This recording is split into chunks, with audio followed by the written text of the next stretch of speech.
speaker. Okay, so our speaker is Rev Kyoichi Sugino. He's a global leader in interreligious dialogue and peace negotiations.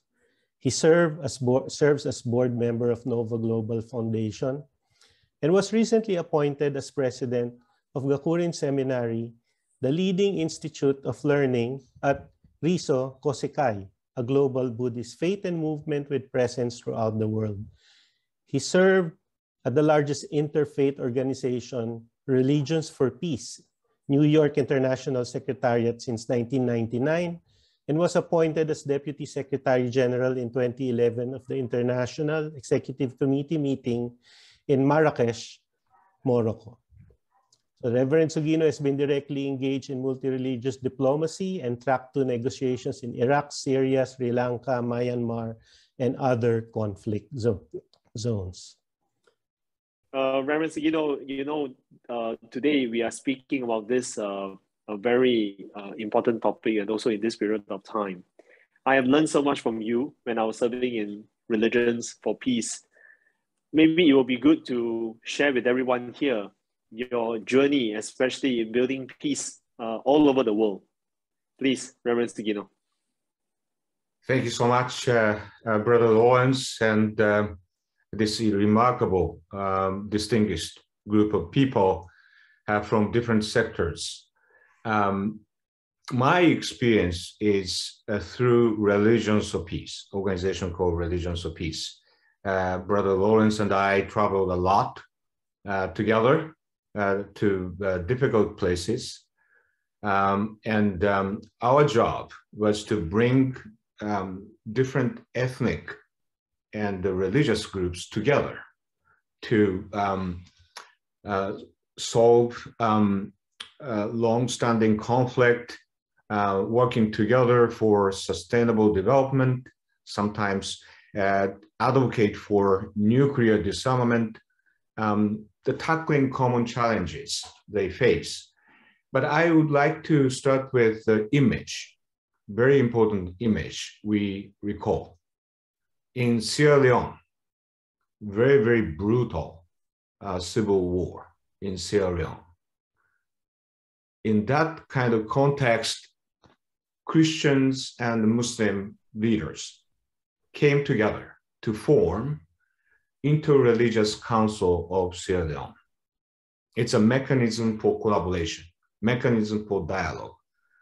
And it's important for us to, today's topic, reinventing institutions, those religious leaders, the oldest historic institutions, religious institutions, they put common issues at the table, at the center of the table, and created a mechanism for collaboration, the Christians and Muslims working together. And in fact, Interreligious Council of Sierra Leone was asked by the president at that time, President Kaba of the country, the rebel group, and the United Nations, diplomatic communities, to be the mediator of the conflict. So when you re-imagine the oldest historic religious institutions and creating the mechanism for collaboration, such mechanism can serve as a mediator of the conflict. So that the Interreligious Council of Sierra Leone was invited to the peace process in Lomé, Togo, and contributed to this resolution, final resolution of the civil war in Sierra Leone. And I would like to add one more image. Same in the Sierra Leone context, the Christian and the Muslim women of faith, they use their own skills, their own diplomatic competence to enter into the rebel territory to meet with the rebel leader. And they succeeded in negotiating the release of 50 child hostages. So you can visualize this image of collaboration. They put the common challenges at the center cultivating the habit of collaboration, and in fact, working with different sectors, diplomatic communities, United Nations, the president and the rebel group, to be the mediator of the conflict. And women of faith in that context was playing a very, very critical role in releasing the child hostages.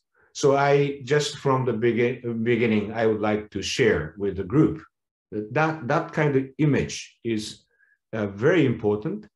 And religious institutions, historic institutions, they invented this mechanism of collaboration, and they continue to work. I will share later, but that Interreligious Council, from the conflict resolution, the mechanism for conflict mediation, to responding to HIV/AIDS and Ebola crisis as a multi-religious mechanism, and now COVID-19. So the COVID crisis, bringing Christian, Muslim, and entire population together, working with Ministry of Health in the country, and preventing disinformation, advancing the vaccine equity.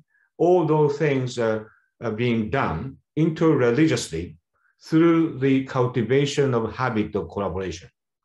So that, I think that's the key to the reinventing institutions. Well, this is incredible. Rose, you gave us a very good image, and you brought to mind the multi-stakeholder element in shaping really platforms and institutional platforms for sustaining peace, enabling peace, and to enable change. Well, I'd like to ask you, because you have this global experience. I know for a period of time you are literally flying around the world, and and you're living on a suitcase, right? What does it really take? Because it surely must not be easy. And of course, many institutions say, I want to be for peace, I want to be for dialogue, but it's not easy, right? What do you think is a critical element to enable institutions for positive change? Thank you so much. That's an important question. Perhaps everyone in this group wants to have value-based institutions. You have certain values to advance, and you create and nurture the culture based on such value. But there is another element, virtue, so that the virtues are habitual orientation to values. So we can have values, we can advocate for values, but it's important to cultivate virtues, the habitual orientation to values. So through the interreligious collaboration in Sierra Leone, in other places, I would add one more example in Sri Lanka, Buddhist majority country. And there was anti-Muslim sentiments and anti-Christian sometimes sentiment in Sri Lanka.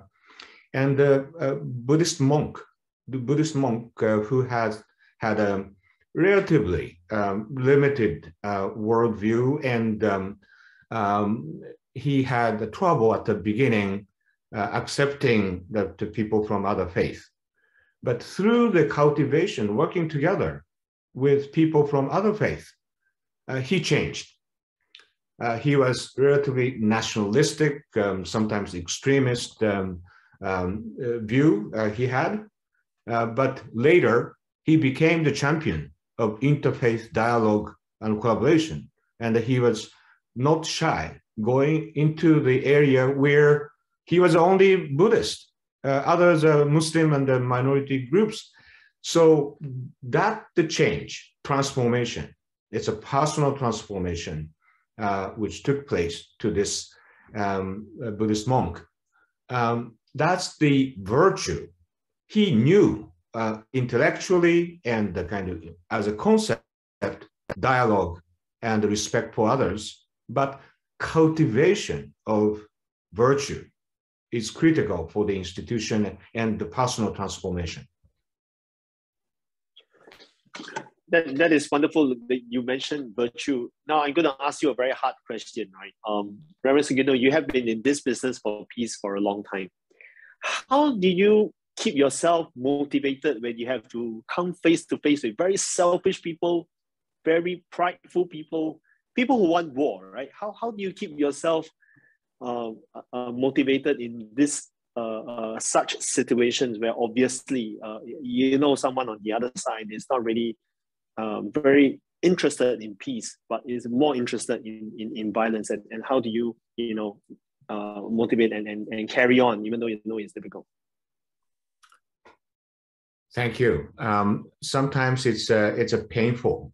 We have to face painful reality. Perseverance is critical. We were succeeding in Myanmar, place like Myanmar, that inter-ethnic, inter-religious understanding was expanding and being strengthened, but then the coup d'etat happened, and it's a painful reality. But it's important to see the overall picture. In Myanmar, in the last 10 years, that military civilian hybrid governance, that the religious communities came together, and they cultivated a habit of collaboration already. So they know it's not time for negotiation or dialogue, and they have to focus on humanitarian assistance, but they are skillful enough to bring together different communities, and they established local inter-religious councils in 10 provinces across the country.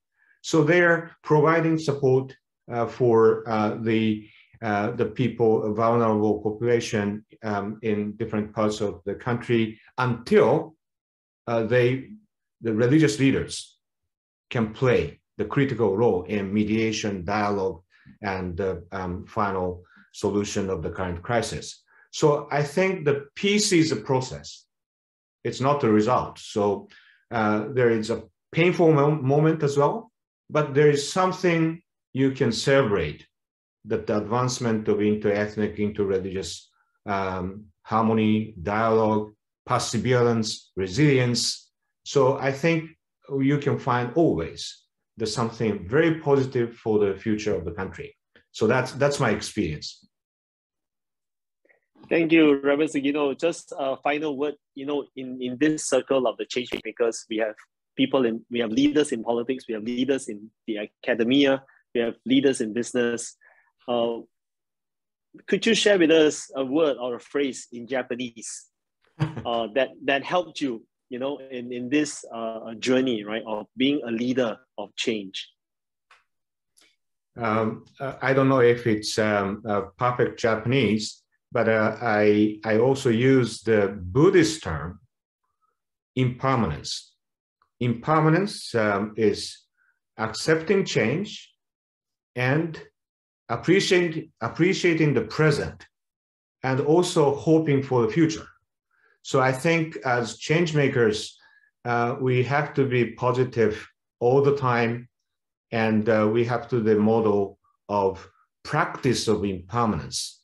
We can change, but we have to stay focused in our faith for the future. Wow, what a beautiful word, impermanence. And I thank you again for your sharing, for your experiences, and please continue.